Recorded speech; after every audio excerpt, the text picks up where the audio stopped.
আপনারা ছবিটা দেখছেন, জানেন এই ছবিটাতে বিজেপি এত আনন্দ উৎসব কেন করছে? একটি মেডিকেল কলেজ, মাতা বৈষ্ণোদেবী মেডিকেল কলেজ, সেই মেডিকেল কলেজের সিট ক্যাপাসিটি হচ্ছে 50টি। আর সেই 50টির মধ্যে 40টি সিটে মুসলিম ছাত্রছাত্রীদের নির্বাচন হয়, সিলেক্টেড হয়। এরপরে বিজেপির কিন্তু হাতে ঘা বা ছ্যাঁকা লেগে যায়। তারা এর বিরোধিতা করে এবং এলজি মনোজ সিনহার সঙ্গে দেখা করে তারা সেই আবেদন জমা করে যে এটা সম্পূর্ণ ভুল সিদ্ধান্ত। মাতা বৈষ্ণোদেবী মেডিকেল কলেজে কি করে 50টি সিটের মধ্যে 40-42 জনই মুসলিম ছাত্রছাত্রী সিলেক্ট হতে পারে? তারা এটি ঘটনার বিরোধিতা করে। এর পরের যে ঘটনা সেটা আমাদের সবাইকে অবাক করে, একদম মানে আচমকা যাকে বলা চলে, একটা নোটিফিকেশন বের হয় যে এই মেডিকেল কলেজটার যে মান্যতা, সেই মান্যতাই শেষ হয়ে যায়, মানে মেডিকেল কলেজটার আর অস্তিত্বই থাকে না।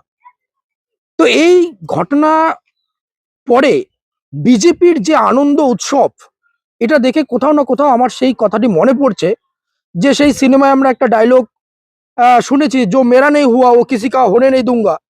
ঠিক সেই টাইপের হিংসা পরায়ণ এক রাজনীতি এই বিজেপি করছে। আজকে ধরুন এই মেডিকেল কলেজ বন্ধ করার পিছনে একদম সরাসরি যেটা পরিষ্কার আমরা দেখতে পাচ্ছি যে এখানে বিজেপির কিন্তু হাত রয়েছে। তাছাড়া কি করে সম্ভব এতটা? তা আজকে ধরুন এই বিজেপি কিন্তু মুসলিমের প্রতি হিংসা পরায়ণ হয়ে কোথাও না কোথাও ছাত্রছাত্রীদের স্বার্থে আঘাত করলো কি করে? আজকে সেই মেডিকেল কলেজের সিট সংখ্যা বা সিট ক্যাপাসিটি 50টি, কালকে সেখানে 200 হতো, 250 হতো, একটা সময় 400 হতো। তখনও কি এইভাবেই মুসলিম হিন্দুর রেশিওটা থাকতো?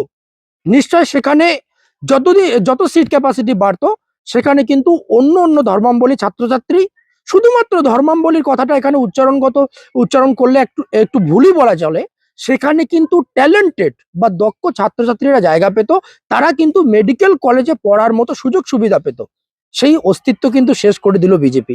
তাই বলে আপনারা ভাববেন না যে সেই কলেজে সেই বাংলাদেশের সেই কোটা এইরকম কোনো ব্যাপার ছিল, কারণ সেখানে কিন্তু কোটা নয়। আমরা সর্বদা বলে থাকি যে মেডিকেল লাইনে ট্যালেন্টের ভিত্তিতেই, মানে যোগ্যতার ভিত্তিতে, মেরিটের ভিত্তিতে নির্বাচন হওয়া উচিত। তো সেই কলেজে কিন্তু একইভাবে এখানে কিন্তু মেরিটের ভিত্তিতেই নিয়োগ হয়েছে। তো সেখানে মুসলিমরা সিলেক্ট হয়েছে, বা সেখানে অন্য কোনো জাতি, অন্য কোনো ধর্মের বা অন্য কোনো সম্প্রদায়ের সিলেক্ট হতেই পারতো। মেরিট ছিল বলেই সিলেক্ট হয়েছে। কিন্তু এই প্রতিহিংসা রাজনীতি করতে গিয়ে কোথাও না কোথাও আমরা মেডিকেল লাইনের একটা বিশাল বড় ক্ষতি করে দিলাম। যেটা হতেই পারতো যে আগামী বছরগুলোতে এর সিট সংখ্যা আর উন্নীত হতো, যে 200 থেকে 400 হতো, 500 হতো, 600 হতো।